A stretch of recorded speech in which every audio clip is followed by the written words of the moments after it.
Hello students, Hindi की कक्षा में आपका स्वागत है। मैं हूँ सीमा सक्सेना। इस वीडियो में मैं आपको संधि के बारे में बताऊँगी। संधि किसे कहते हैं? संधि की परिभाषा क्या है? संधि के उदाहरण कौन कौन से हैं? संधि के कितने भेद हैं?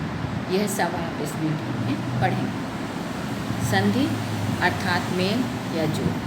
इस तरह से संधि का शाब्दिक अर्थ हुआ मेल या जोड़। किसका मेल, किसका जोड़? वर्णों का।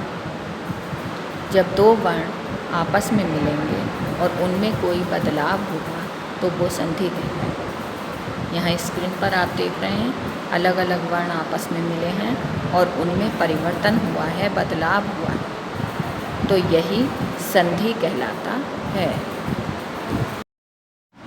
इस तरह से संधि की परिभाषा हुई कि दो वर्णों के मेल से होने वाला परिवर्तन संधि कहलाता है। तो आइए अब हम इसे उदाहरणों के माध्यम से अच्छी तरह से समझते हैं। पहला उदाहरण है विद्या प्लस आलय मिलकर बना विद्यालय। यहाँ पर बड़ा आ और बड़ा आ मिलकर बड़े आ में ही परिवर्तित हो गया है। दूसरा उदाहरण है दिक प्लस अंबर मिलकर बना दिगंबर। यहाँ पर का और अंग मिलकर गा में परिवर्तित हो गया। तीसरा उदाहरण है निह प्लस चय मिलकर बना निश्चय। यहाँ पर विसर्ग और चा मिलकर शा में परिवर्तित हो गया। इस तरह से ये अच्छी तरह से स्पष्ट हो गया कि जब दो वर्ण आपस में मिलेंगे और उनमें कोई परिवर्तन होगा तो वह संधि कहलाएगा। आइए अब हम संधि के भेदों के बारे में जानते हैं। तो संधि के तीन भेद हैं: स्वर संधि, व्यंजन संधि, विसर्ग संधि। सबसे पहले नंबर पे आती है हमारी स्वर संधि, अर्थात स्वर में होने वाला परिवर्तन। जब दो स्वर आपस में मिलते हैं और उनमें कोई परिवर्तन, बदलाव होता है तो वो स्वर संधि कहलाती है। दूसरे नंबर पे है व्यंजन संधि, अर्थात व्यंजन में होने वाला परिवर्तन। जब दो व्यंजन आपस में मिलें या व्यंजन और स्वर आपस में मिलें लेकिन परिवर्तन व्यंजन में हो तो वो व्यंजन संधि कहलाएगी। तीसरा भेद है विसर्ग संधि, अर्थात विसर्ग में होने वाला परिवर्तन। जब विसर्ग का मेल चाहे व्यंजन से हो चाहे स्वर से हो लेकिन परिवर्तन विसर्ग में ही हो तो वो विसर्ग संधि कहलाएगी। आइए अब हम स्वर संधि को उसके उदाहरणों के माध्यम से समझेंगे। तो स्वर संधि का पहला उदाहरण है विद्या प्लस आलय मिलकर बना विद्यालय। यहाँ पर विद्या का आ और आलय का आ मिलकर एक आ हो गया है, यानी कि स्वर से स्वर मिला है और स्वर में ही परिवर्तन हुआ है, इसीलिए यह स्वर संधि कहलाएगी। अब दूसरा उदाहरण है नर प्लस ईश मिलकर बना नरेश। यहाँ पर नर का छोटा और ईश का बड़ी ई मिलकर ए में परिवर्तन हुआ, यानी स्वर से स्वर मिला और स्वर में परिवर्तन हुआ, इसीलिए यह स्वर संधि कहलाए। अब तीसरा उदाहरण है सु प्लस आगत मिलकर बना स्वागत। यहाँ पर ऊ और आ मिलकर वा में परिवर्तित हो गया, यानी छोटा ऊ जो कि स्वर है वो वा में परिवर्तित हो। परिवर्तन स्वर में ही हुआ है, इसलिए यह स्वर संधि है। इस तरह से हमने देखा कि स्वरों के मेल से स्वर में होने वाला परिवर्तन स्वर संधि कहलाता है, यानी कि जब दो स्वर आपस में मिलेंगे और स्वर में ही परिवर्तन होगा तब वह स्वर संधि कहलाएगा।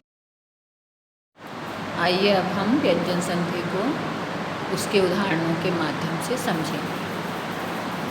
व्यंजन संधि का पहला उदाहरण है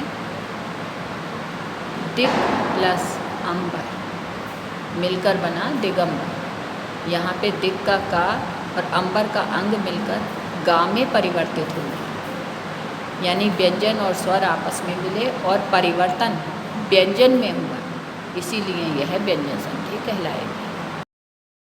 दूसरा उदाहरण है सत प्लस जन मिलकर बना सज्जन।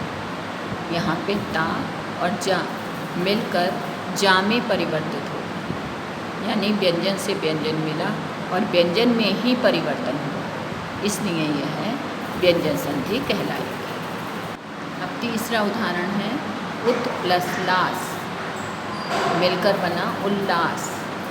यहाँ पर ता और ला मिलकर ला में ही परिवर्तित हो गए, यानी कि व्यंजन से व्यंजन मिला और व्यंजन में ही परिवर्तन हुआ, इसलिए यह व्यंजन संधि कहलाएगी। इस तरह से यह स्पष्ट हो गया कि व्यंजन का मेल चाहे स्वर से हो या व्यंजन से हो, अगर व्यंजन में परिवर्तन होगा तो वो व्यंजन संधि कहलाएगी। आइए अब हम विसर्ग संधि को उसके उदाहरणों के माध्यम से समझते हैं। पहला उदाहरण है निह प्लस अंतर मिलकर बना निरंतर। यहाँ पे विसर्ग और अंग मिलकर रा में परिवर्तित हो गया, यानी विसर्ग रा में बदल गया है, विसर्ग में परिवर्तन हुआ है, इसलिए यह विसर्ग संधि है। दूसरा उदाहरण है निह प्लस चय मिलकर बना निश्चय। यहाँ पे विसर्ग और चा मिलकर शा में परिवर्तित हो गए, यानी विसर्ग का बदलाव शा में हुआ है, विसर्ग में परिवर्तन हुआ है, इसलिए यह विसर्ग संधि है। तीसरा उदाहरण है तपह प्लस वन मिलकर बना तपोवन। यहाँ पे विसर्ग और वा मिलकर ओ में परिवर्तित हो गए, यानी विसर्ग बदलकर ओ बन गया, विसर्ग में परिवर्तन हुआ, इसलिए यह विसर्ग संधि कहलाएगी। इस तरह से यह स्पष्ट हो गया कि विसर्ग का मेल चाहे स्वर से हो या व्यंजन से हो, अगर विसर्ग में परिवर्तन होता है, विसर्ग में बदलाव होता है, तो वो विसर्ग संधि कहलाएगी। तो आइए अब हम देखते हैं कि इस वीडियो में हमने कितना सीखा है। तो हमने सीखा कि वर्णों के मेल से होने वाला परिवर्तन संधि कहलाता है। संधि के 3 भेद हैं। नंबर 1 स्वर संधि अर्थात स्वर में होने वाला परिवर्तन। नंबर 2 व्यंजन संधि अर्थात व्यंजन में होने वाला परिवर्तन। नंबर 3 विसर्ग संधि यानी विसर्ग में होने वाला परिवर्तन। अब हमने संधि के बारे में सीख लिया है, तो अब हम कुछ अभ्यास करके देखते हैं। तो इन प्रश्नों के उत्तर आप लिखेंगे जो आपको इसी वीडियो में से मिल जाएंगे। पहला प्रश्न है संधि की परिभाषा है। दूसरा प्रश्न है संधि के कितने भेद हैं, प्रत्येक का नाम लिखें। तीसरा उदाहरण है संधि के प्रत्येक भेद के 3 उदाहरण लिखो। चौथे प्रश्न में आपको जो शब्द दिए गए हैं उनमें संधि का नाम बताना है कि यह किस संधि के हैं। यहाँ पर आपको यह एक एक्टिविटी दी गई है, आपको संधि पर आधारित चार्ट बनाना है। कैसे बनाएंगे ये आप इस वीडियो से भी आइडिया ले सकते हैं। दूसरी एक्टिविटी में आपको ये जो शब्द आपस में मिल गए हैं इनको उसकी संधि के सामने लिखना है। संधि के भेदों के बारे में जानने के लिए हमारी अगली वीडियो देखें।